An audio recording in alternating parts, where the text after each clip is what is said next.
So hello guys, उम्मीद करता हूँ आप सब बढ़िया होंगे। तो आज हम एक्सप्लेन करने जा रहे हैं सोलो लेवलिंग का सीजन 2 का एपिसोड नंबर 7। तो चलो बिना किसी देरी के वीडियो को स्टार्ट करते हैं। और हाँ, चैनल पे जो नए हो चैनल को सब्सक्राइब कर दो यारो।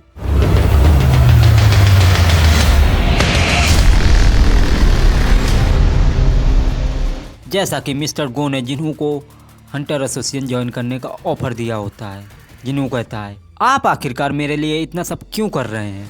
मिस्टर गो कहते हैं तुम कोरिया के टॉप 5 गिल्ड्स को जानते ही होगे, और जैसा कि इन पांचों गिल्ड में अभी के लिए अच्छा बैलेंस बना है, लेकिन आप इनमें से किसी भी गिल्ड में अगर ज्वाइन होते हैं तो ये बैलेंस बिगड़ जाएगा। और जैसा कि आप तो जानते ही हैं, हंटर्स के ऊपर हमारे कोई भी कायदे कानून काम नहीं करते। और वहीं पे हंटर एसोसिएशन आता है, जिन्हों अपने मन ही मन सोच रहा होता है कि इस दुनिया में काफ़ी खतरनाक मॉन्स्टर भी हैं, उनके साथ साथ उससे भी ज़्यादा खतरनाक कुछ हंटर्स भी हैं। चेयरमैन कहते हैं तो तुम्हारा क्या डिसीजन है। जिन्हों वहाँ पर कुछ नहीं बोलता और चुपचाप बैठा होता है। जिन्हों सोच रहा होता है कि ये प्रपोजल इतना भी बुरा नहीं। और जैसा कि मिस्टर गो की वजह से काफ़ी सारे हंटर्स ने कामयाबी की सीढ़ियाँ चढ़ी हैं, और तो और मिस्टर गो का गवर्नमेंट के साथ भी अच्छा कनेक्शन है, और इन्हें देखकर ही लगता है कि ये मुझसे बहुत ज़्यादा ताकतवर है, और ऐसी अपॉर्चुनिटी मेरे लिए रोज चल के नहीं आती। चेयरमैन सोच रहे होते हैं कि उन 5 किल्स का हमारे साथ कोई भी कनेक्शन नहीं है, और हमें उन्हें कंट्रोल करने के लिए हंटर एसोसिएशन चाहिए, और अभी के लिए मैं बहुत ज़्यादा बूढ़ा हो चुका हूँ, इसलिए मुझे अपना कोई ना कोई सक्सेसर ढूंढना ही होगा। तभी जिन्हों कहता है आई एम सॉरी, मैं आपका ऑफर डिक्लाइन करता हूँ। जिन्हों का ये जवाब सुनकर मिस्टर गो की तो आंखें फटी की फटी रह जाती हैं। चेयरमैन समझ जाते हैं कि ये भी पैसों के लिए बिक गया। तभी जिन्हों कहता है मैं लड़ना चाहता हूँ। जिन्हों की इस बात को सुनते ही मिस्टर गो और भी हैरान हो जाते हैं। जिन्हों यहाँ पर एक के ऊपर एक शौक दिए जा रहा होता है। मिस्टर गो कहते हैं आखिरकार तुम्हारा मतलब क्या है, तुम कह रहे हो कि तुम मॉन्स्टर से लड़ना चाहते हो। जिन्हों कहता है हाँ, आपने सही सुना, मैं मॉन्स्टर से लड़ना चाहता हूँ। जिन्हों अपने मन ही मन सोच रहा होता है कि ज़्यादातर हंटर एसोसिएशन डी या ई रैंक के डंजन्स को ही क्लियर करते हैं, जिसकी वजह से मैं अपना लेवल अप नहीं कर पाऊंगा, और मैं हंटर होने की वजह से अपनी काबिलियत को और भी ज़्यादा ग्रो अप करना चाहता हूँ। जिन्हों मिस्टर गो से कहता है डंजन मेरे लिए घर समान है, और इसी वजह से मैं हंटर एसोसिएशन को ज्वाइन नहीं कर सकता। ये बात सुनते ही मिस्टर गो और भी हैरान हो जाते हैं। मिस्टर गो जिन्हों की आंखें देखकर समझ जाते हैं कि ये सच बोल रहा है, और इन सब बातों से मिस्टर गो मन ही मन सोच रहे होते हैं कि मुझे याद नहीं कि मेरा लास्ट टाइम दिल ऐसे कब धड़का था। अगर मैं आज 20 साल का होता तो संग जिन्हों के साथ मिलकर रेड पे जाता। जिन्हों उठ खड़ा होता है और कहता है चेयरमैन, मेरी बहन घर पे अकेले है, इसलिए मुझे जाना होगा। और जिन्हों वहाँ से जाने लगता है। जाते हुए जिन्हों जिंसू से कहता है सच में आपकी नज़रों को धोखा नहीं दिया जा सकता, लेकिन आप जान लीजिए मैंने उस डबल डंजन को क्लियर नहीं किया था। ये सुनते ही जिंचुल भी बहुत ज़्यादा शौक हो जाते हैं। जिंचुल सोच रहे होते हैं अगर जिन्हों ने नहीं किया तो किसने किया होगा, और जिन्हों अपने घर के लिए निकल जाता है। तभी हम देखते हैं कि चेयरमैन खड़े होते हैं और सोच रहे होते हैं क्या तुम जानते हो, जब पहली बार हीलिंग मैजिक वाले हंटर्स आए थे तो मुझे लगा था मैं अपनी बढ़ती हुई एज को काबू कर लूँगा, लेकिन नहीं। लेकिन मैं उस हीलिंग मैजिक से अपनी बढ़ती हुई उम्र को नहीं रोक पाया। और जैसा कि तुम जानते ही हो, हमारे टॉप 5 गिल्ड्स अपनी ताकत को हर सेकंड बढ़ाते जा रहे हैं, और जैसा कि हमारे देश की मिलिट्री ऑलरेडी थोड़ी कमज़ोर है, और हमने थोड़ी सी भी लापरवाही बरती तो वो सब हमारे ऊपर झपट पड़ेंगे। मुझे लगा था कि मैं अपनी ताकत से सभी गिल्ड्स को कंट्रोल में रख पाऊंगा, लेकिन मैं गलत था। जिनचुल, आज की सारी अपॉइंटमेंट कैंसिल कर दो, आज के दिन मैं आराम करना चाहता हूँ। जिनचुल कहते हैं सर, आज तो आपकी मीटिंग मिनिस्टर के साथ है। जिनचुल, आज मेरा मन नहीं है तो कैंसिल करो और कहीं पर चल के एक ड्रिंक पीते हैं। जिनचुल कहते हैं सर, क्या पीना सही रहेगा। मिस्टर गो हंसते हुए कहते हैं जिनचुल, मैंने तुमसे ये उम्मीद नहीं की थी, और जिनचुल वहाँ से चला जाता है। और तभी सीन शिफ्ट होता है। हम देखते हैं कि वैंग डोंगसू को जिन्हों के पापा ने बिना साबुन पानी के बहुत धुलाई की होती है। वैंग डोंगसू की आँख खुलती, वो कहता है ये तो सपना है। अरे नहीं, ये तो मेरे साथ सच में हुआ है, तो मैं उस लूजर से हार गया। तभी वहाँ पर डिप्टी डायरेक्टर आ जाते हैं। डिप्टी डायरेक्टर कहते हैं मैं तुम्हारे जगने का ही इंतजार कर रहा था, क्या वो इंसान एक सच में मॉन्स्टर है। वैंग डोंगसू कहता है तो आप कहना क्या चाहते हैं कि मैंने एक इंसान पे हमला किया। तभी डिप्टी डायरेक्टर सीसीटीवी की फुटेज दिखाते हैं, और हम फुटेज में देखते हैं कि जिन्हों के पापा सभी सिविलियंस को बचा रहे होते हैं। डिप्टी डायरेक्टर कहते हैं मुझे नहीं लगता कि कोई मॉन्स्टर ह्यूमंस की मदद करेगा, क्या तुम अभी भी कहोगे कि वो एक मॉन्स्टर था? वैंग डोंगसू कहता है, तो आप ही मुझे बताइए, क्या आपने कभी गेट से किसी इंसान को निकलते हुए देखा है? डिप्टी डायरेक्टर की तो चुप्पी बंद हो जाती है। वैंग डोंगसू कहता है, मुझे डाउट नहीं होता तो मैं उसे मॉन्स्टर नहीं कहता। और डिप्टी डायरेक्टर वहाँ से जाने लगते हैं और कहते हैं, जब तुम ठीक हो जाना तो मेरे ब्यूरो पे आ जाना और मुझे तुम्हें कुछ ज़रूरी बातें बतानी है। वैंग डोंगसू कहता है, उस मॉन्स्टर का क्या हुआ? डिप्टी डायरेक्टर कहते हैं, वो तुम्हारे फाइट करने के बाद वहाँ से गायब ही हो गया। हमारे ब्यूरो ने काफ़ी ढूंढने की कोशिश की लेकिन हमारे यहाँ कुछ नहीं लगा। वैंग डोंगसू बहुत ज़्यादा गुस्सा होता है और कहता है, डैम इट। और वैंग डोंगसू को जिन्हों के पापा की कई बातें याद आ रही होती हैं, जहाँ पर जिन्हों के पापा ने उसे वार्न किया होता है कि अगर तुमने कोरिया में पैर भी रखा तो तुम जिंदा नहीं बचोगे और मेरे बेटे और मेरी फैमिली से दूर रहना, नहीं तो तुम मौत के बाद भी अपनी मौत को तरसोगे। वैंग डोंगसू काफ़ी ज़्यादा गुस्से में होता है और सोच रहा होता है, आखिरकार उसने मुझे धमकाने की हिम्मत भी कैसे की। वैंग डोंगसू यहाँ पर लेटा हुआ सोच रहा होता है कि मुझे ऑलरेडी पता है कि वो कहाँ पर गया है और कुछ इक्विपमेंट की वजह से मैं उसे आसानी से पकड़ पाऊंगा। वैंग डोंगसू काफ़ी ज़्यादा रेज में आ जाता है और कहता है, बस मेरी एक बार चोटें ठीक हो जाएं, उसके बाद संग इलवान मैं तुझे मारने के लिए जरूर आऊंगा। और तभी सीन शिफ्ट हो जाता है। हम देखते हैं जिन्हों को, जो कि अपने कंप्यूटर में बैठकर कुछ देख रहा होता है। जिन्हों ऑनलाइन मार्केट में कुछ अच्छे से इक्विपमेंट ढूंढने की कोशिश कर रहा होता है लेकिन जिन्हों को वहाँ पर कुछ ज़्यादा खास नहीं मिलता। और वैसे भी रेड्स के दौरान जो भी आइटम मिलते हैं उन्हें ऑक्शन या हंटर्स को बेचा जाता है। और तो और कोरिया में बहुत सारे हंटर्स हैं, इसलिए इन आइटम्स का ऑक्शन करते हैं और एक अच्छा इक्विपमेंट किसी हंटर की जान भी बचा सकता है। और जैसा कि डी रैंक और ई रैंक के हंटर्स अच्छी कमाई न होने की वजह से अच्छे इक्विपमेंट्स नहीं खरीद सकते और ज़्यादा पैसे कमाने के लिए वो लोग स्ट्राइक स्क्वाड या फिर रेगुलर रेड करने लगते हैं। जिन्हों देखता है कि एक डी रैंक की इक्विपमेंट को ख़रीदने के लिए भी मुझे बहुत ज़्यादा पैसे चाहिए होते हैं। और तो और मैंने देखा है हाई रैंक के हंटर्स जो इक्विपमेंट यूज करते हैं उनकी कीमत, जिन्हों सोच रहा होता है कि मैंने सोचा था कि मेरे पास बहुत सारे पैसे हो गए हैं लेकिन इन सबको देखकर मुझे लगता है कि मैं अभी भी भिखारी हूँ। जैसा कि जिन्हों यहाँ पर डीमन कैसल जाने का सोच रहा होता है लेकिन उसे वहाँ की आग से बचने के लिए कुछ न कुछ इक्विपमेंट चाहिए होगा। और जिन्हों अपना स्टोर खोल के देखता है कि शायद वहाँ पर कुछ काम का मिल जाए लेकिन जिन्हों को वहाँ पर भी कुछ नहीं मिलता। और तभी जिन्हों की नज़र जाती है उस मैजिकल ऑर्ब पर, तो जिन्हों इसे बेचने का सोचने लगता है। और तो और इस ऑर्ब के गोले की मुझे कीमत भी अच्छी मिलेगी। जिन्हों सोच रहा होता है कि ये चीज़ इलीगल नहीं है इसलिए मुझे इसे ब्लैक मार्केट में बेचने की कोई ज़रूरत नहीं है। लेकिन यहाँ पर एक ही प्रॉब्लम है कि मुझे इसे एक्सप्लेन करना होगा कि मैं इस ऑर्ब को कहाँ से लाया। अगर मैं ई रैंक का हंटर होकर इस आइटम को बेचने गया तो सबको मुझ पर डाउट हो जाएगा, इसलिए मुझे थोड़ा सा वेट करना चाहिए जब तक मुझे एस रैंक का लाइसेंस नहीं मिल जाता। जिन्हों बैठा बैठा सोच रहा होता है कि अगर मेरे पास ए रैंक के डंजन के अंदर जाने का रिकॉर्ड होता तो मैं इसे आसानी से बेच पाता। तभी जिन्हों देखता है कि एक हाई रैंक का गेट है जिस पर छोटे रैंक के हंटर्स को रिक्रूट किया जा रहा है। और तभी सीन शिफ्ट होता है। हम देखते हैं कि हंटर एसोसिएशन के चेयरमैन मिस्टर गो जिन्हों की प्रोफाइल को देख रहे होते हैं।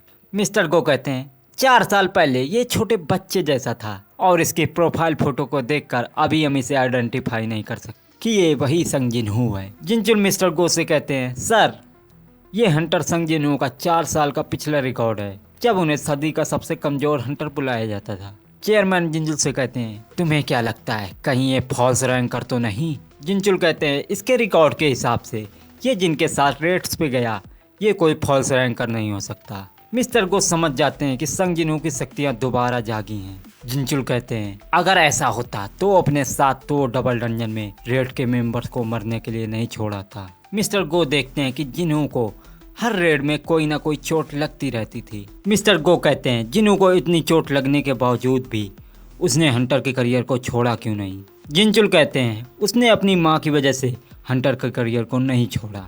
जिंचुल की बातें सुनकर मिस्टर गो कहते हैं, ऐसे लोग दुनिया में बहुत कम हैं। तभी जिंचुल कहते हैं, मिस्टर चेयरमैन संग जिन्हों ने अभी अभी एक ए रैंक की रेड को ज्वाइन किया है जो कि हंटर गिल्ड की है।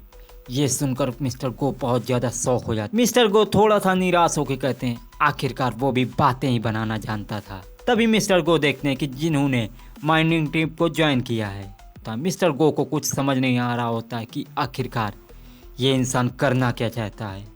मिस्टर गो को कुछ भी समझ नहीं आ रहा होता है कि इस इंसान को समझना इतना मुश्किल क्यों है। और तभी सीन शिफ्ट होता है, हम देखते हैं माइनिंग टीम को। माइनिंग टीम का लीडर कहता है, तो तुम हो ई रैंक के हंटर संग जिन्हू। जिन्हू कहता है, हाँ सर। माइनिंग टीम का लीडर जिन्हू से बहुत सवाल करता है और उसे सारा काम समझा देता है और वो दोनों चल देते हैं। एक हाई रैंक की रेड में जाने के लिए 3 टीम्स होती हैं। पहली स्क्वाड होती है स्ट्राइक स्क्वाड, जो कि मॉन्स्टर से भिड़ते हैं, और दूसरी होती है माइनिंग टीम, जो कि मैजिकल आइटम्स को बाहर लेके आती है, और तीसरी होती है कलेक्टिंग टीम, जो कि मॉन्स्टर की बॉडीज को कलेक्ट करती है। और तो और बॉस मॉन्स्टर के मरने के बाद ही हम लोग अंदर जा सकते हैं। जिन्हू उस कुदाल को उठा लेता है और कहता है, क्या सच में एक ए रैंक का गेट है? जिन्हू उस ए रैंक के गेट को देख रहा होता है, और जिन्हू ए रैंक के हाई डंजन को अपनी आंखों से देखना चाहता था, इसलिए वो यहाँ पर आया होता है। और सभी लोग अंदर चले जाते हैं। हमें डंजन के अंदर का सीन दिखाया जाता है, जहाँ पर काफी अंधेला होता है, और हम देखते हैं कि यहाँ पर हंटर चोई जोंग भी आए होते हैं, जो कि इस टीम को लीड करने वाले होते हैं। चोई जोंग सिगरेट पीते हुए कहते हैं, मैंने यहाँ पर जितना सोचा था उससे ज्यादा वक्त लग रहा है, और हम लोग ऐसे ही ज्यादा टाइम लेते रहे तो हम लोग बाकी टीम्स का भी रिकॉर्ड खराब कर देंगे। तभी उनके सामने बहुत बड़े मॉन्स्टर आ जाते हैं। चोई जोंग कहते हैं, ओह तो तुम आ गए। चोई जोंग सिगरेट को फेंकते हैं और एक आग की चिंगारी जला लेते हैं और अपनी फ्लेम को रेडी कर उन मॉन्स्टर के ऊपर अटैक कर देते हैं। सभी मॉन्स्टर 1 सेकंड में खत्म हो जाते हैं। चोई जोंग के स्पेल की वजह से चारों तरफ आग ही आग होती है। चोई जोंग कहते हैं, लगता है हमारी तरफ कोई तबाही आ रही है, स्ट्राइक स्क्वाड। और तभी स्ट्राइक स्क्वाड अपने शील्ड को आगे कर देते हैं और उस धमाके से बचने के लिए एक पावरफुल कवच बना लेते हैं। कुछ हंटर चोई जोंग की इस ताकत को देखकर बहुत ज़्यादा हैरान हो जाते हैं।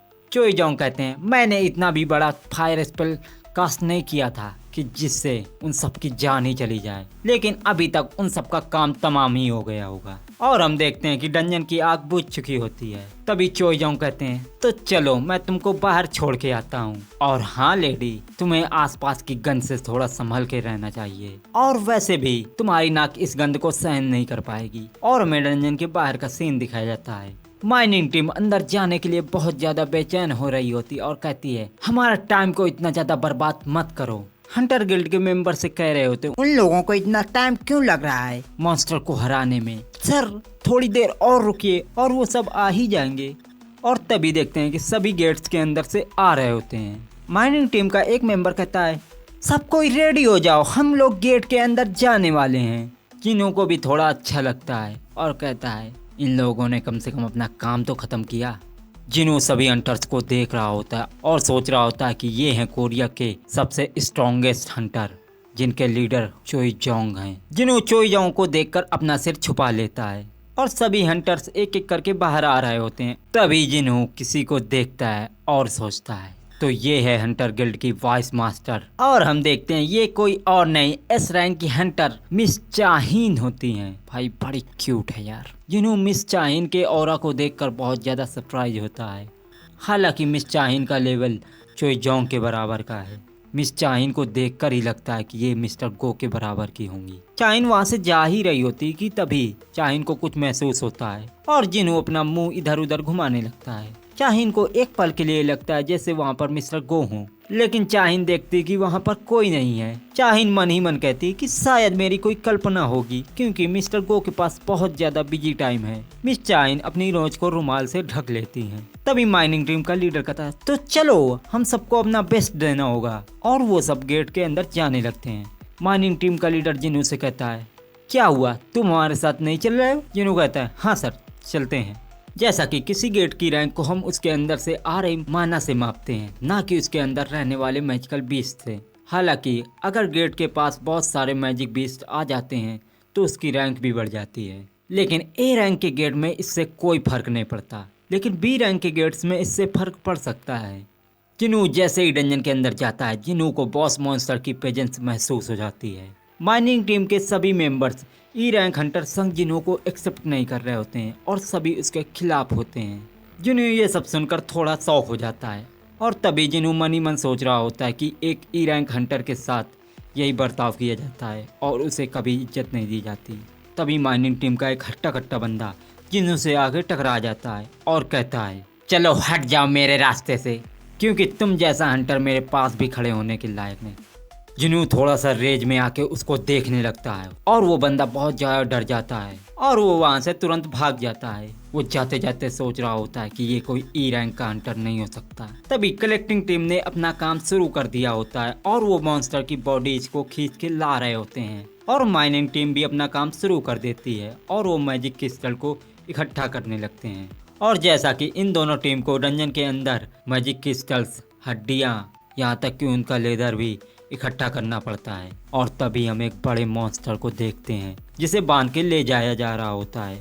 माइनिंग टीम का लीडर और जिन्नू साथ में खड़े होकर ये सब काम देख रहे होते हैं। माइनिंग टीम के लीडर जिन्नू से कहते हैं, ए रैंक के डंजन में पहली बार आकर शायद तुम्हें थोड़ी बहुत हैरानी हो रही होगी। जिन्नू कहता है, हाँ, लेकिन मैंने जितना सोचा था ये मॉन्स्टर उससे भी ज़्यादा बड़ा है। जिन्नू लीडर से कहता है, स्ट्राइक स्क्वाड ने सभी मॉन्स्टर को मार दिया, लेकिन अभी भी बॉस जिंदा है ना।